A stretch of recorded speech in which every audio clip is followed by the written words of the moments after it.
दिल्ली के नए कानून मंत्री कपिल मिश्रा को साल 2020 के विधानसभा चुनाव के दौरान दिए गए बयान के मामले में राउज एवेन्यू कोर्ट से बड़ा झटका लगा है। जी हां, बता दें कि कपिल मिश्रा एक पुनर्विचार याचिका लेकर दिल्ली की राउज एवेन्यू कोर्ट पहुंचे थे, जिसे अदालत ने खारिज कर दिया है।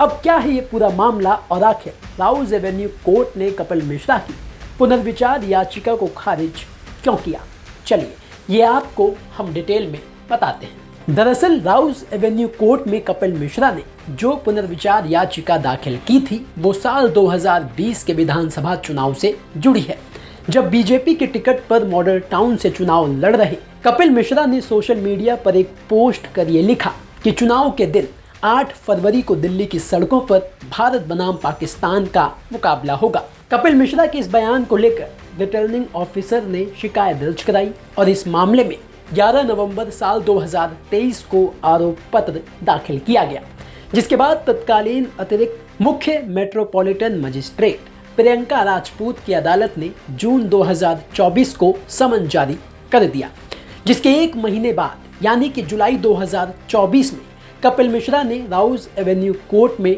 मेट्रोपॉलिटन मजिस्ट्रेट अदालत के आदेश को चुनौती देते हुए राउज एवेन्यू कोर्ट में पुनर्विचार याचिका दाखिल कर दी।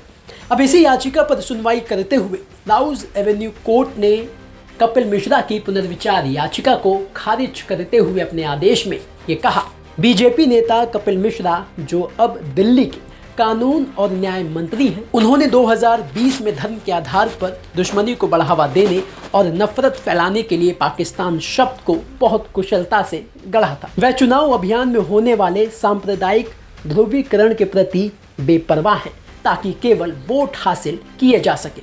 वास्तव में इस स्तर पर कथित बयान अप्रत्यक्ष रूप से एक देश का उल्लेख करके धर्म के आधार पर दुश्मनी को बढ़ावा देने का एक बेशर्म प्रयास प्रतीत होता है, जिसे दुर्भाग्य से आम बोलचाल में अक्सर एक विशेष धर्म के सदस्यों को दर्शाने के लिए उपयोग किया जाता है।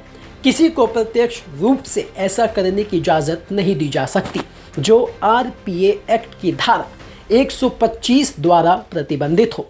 निर्वाचन अधिकारी के आरोप के मुताबिक मिश्रा ने टीवी पर आपत्तिजनक बयान दिए, 22 जनवरी 2020 को आपत्तिजनक पोस्ट किए। 22 जून 2024 को अपने आदेश में एसीजेएम राजपूत ने रिटर्निंग ऑफिसर द्वारा दायर शिकायत का संज्ञान लिया था। उन्होंने देरी के लिए माफ़ी के आवेदन को भी स्वीकार कर लिया था और ये कहा था कि वह न्याय के हित में होगा। कोर्ट में मिश्रा का प्रतिनिधित्व करने वाले वरिष्ठ अधिवक्ता पवन नारंग ने तर्क दिया था कि कथित बयानों में कहीं भी जाति, धर्म, समुदाय, नस्ल या भाषा का उल्लेख नहीं किया गया, बल्कि एक ऐसे देश का उल्लेख किया गया जो आरपीए की धारा 125 के तहत प्रतिबंधित नहीं है।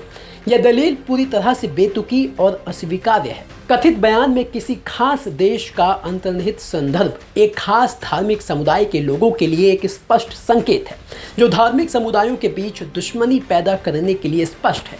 इसे एक आम आदमी भी आसानी से समझ सकता है। हम ट्रायल कोर्ट से पूरी तरह सहमत हैं कि रिटर्निंग ऑफिसर की शिकायत चुनाव आयोग की अधिसूचना और अन्य दस्तावेज जन प्रतिनिधित्व अधिनियम की धारा 125 के तहत अपराध का संज्ञान लेने के लिए काफी थे, लिहाजा मौजूदा रिवीजन याचिका खारिज की जाती है। तो अब देखना यह होगा कि राउज एवेन्यू कोर्ट की याचिका खारिज करने के बाद इस मामले में कपिल मिश्रा का अगला कदम क्या होगा। ब्यूरो रिपोर्ट, दिल्ली तक।